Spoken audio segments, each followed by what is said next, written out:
Friends, the challenge isn't simply a technical fix, it is the system around it. Imagine watching your young child suffer and saying to the surgeon, just kill him. And the only thing standing between you and your child's medical care and cure is $3. Not distance, not ignorance, $3. That's the harsh reality that faced a distraught Egyptian father who did not have $3 to pay for his son's medical care. The system not only failed him, it did not see or recognize him.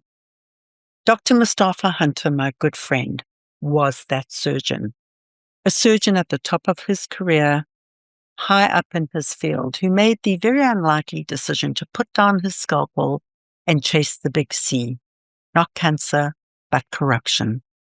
The kind of corruption that artificially inflates medical treatment costs, the kind of corruption that pushes low-income patients out of the system, and the kind of corruption that hides in plain sight behind institutional and systemic complexity.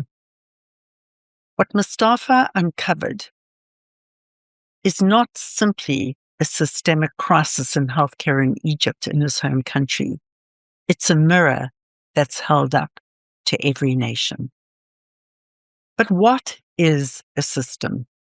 The late scientist, the systems thinker, and international best-selling author Donella Meadows best defined it as a group of elements connected by relationships with a common goal or purpose.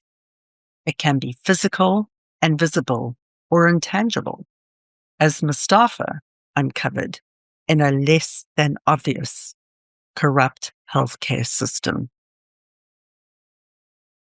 Here's what we keep getting wrong. We misdiagnose the problem, we treat the symptom, and we call it a solution. We fire a bad actor, we pass a new policy, and we even design and implement a new initiative for low-income patients. But then, quietly and inevitably, a resilient, self-organized, hierarchical system with its own autonomous feedback loops reasserts itself. Why? Because the relationships, the incentives driving the behavior, and the unspoken goals that are really guiding how the system works, none of that changes. Friends, we need to slow down to speed up. The most expensive mistake you'll ever make is solving the wrong problem brilliantly. The system is not defined by what it says it does. It is defined by what it actually does. The system is not disrupted by changing one of the elements, firing a bad actor, or taking out a player. The pattern continues. Real change happens when you understand the whole system, the elements, the relationships, the behaviors that are defined by the incentives, the actual goals, and the leverage points. The places where a small, precise intervention can ripple outwards and reshape everything. That takes courage, it takes patience, and it takes a diagnostic willingness to understand the whole system, not just the part on fire. Our Harvard Kennedy School professors in adaptive leadership teach us 4 moves that can create systemic and lasting change. Exercising leadership boldly and creating systemic change is a bit like practicing medicine. There are 2 core processes. Firstly, the diagnostics, and secondly, taking action. But it's a 2x2 matrix because you are part of the system. So on the one hand, you're diagnosing and defining actions and taking actions within the system. But on the other hand, you need to self-diagnose and self-deploy. Where are you best utilized and how are you best utilized to galvanize and change and intervene in the system? So firstly, diagnose the system. What is really going on? Secondly, mobilize action together.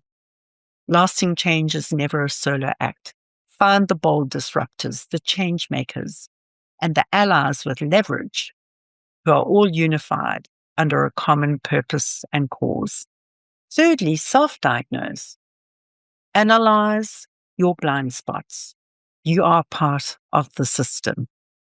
Your assumptions, your beliefs, and your habits will shape what you see and what you miss. Begin with you. And finally, take action. Intervene, deploy yourself, and take action in a way that doesn't simply work hard, but self-manage and work with precision. Because when you identify a leverage point and intervene at the right time, in the right place, with the right allies, you will catalyze and compound the change. Friends, the world is not short of people who care. It is short of people who understand the system well enough and care enough to change it. Dr. Mostafa Hunter is one of those people, and perhaps you are one of those people too. So until next time, remember that leading boldly is about making these thoughtful, clear choices. And bold leadership is about taking this bold action, just one small step at a time. One step for you, but together within a system, a giant step for humanity. Take care and take thoughtful, bold action.